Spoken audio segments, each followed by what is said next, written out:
యోసేపుకు తెలుసు నా నీతికి ఒక రోజున ప్రతిఫలము దొరుకుతుంది అని. ఈ రోజు దొరకపోవచ్చు, ఈ రోజు రాకపోవచ్చు, ఈ రోజు ఉండకపోవచ్చు. ఒక రోజు రానే వచ్చింది. రాజుగారి కల భావాన్ని చెప్పడానికి బీదవాడైనటువంటి యోసేపు చెరసాల నుంచి బయలుదేరి ఎక్కడికి వెళ్ళాడండి? రాజు ఎదుట నిలబడ్డాడు. రాజు కల భావాన్ని చెప్పాడు. ఆ తర్వాత ఏమయ్యాడు తెలుసండి? ఐగుప్తు దేశానికి ప్రధానమంత్రిగా మార్చబడ్డాడు.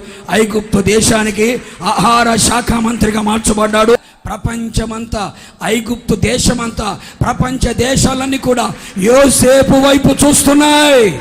యోసేపు వైపు చూస్తున్నాయి. యోసేపుని దేవుడు అంతగా హెచ్చించాడు. యోసేపుని దేవుడు అంతగా ఘనపరిచాడు. యోసేపుని దేవుడు అంతగా గొప్పగా చూశాడు. ఎందుకని? ఇంటర్వ్యూకి వెళ్ళాడా? ఎగ్జామ్ రాశాడా? లేదు.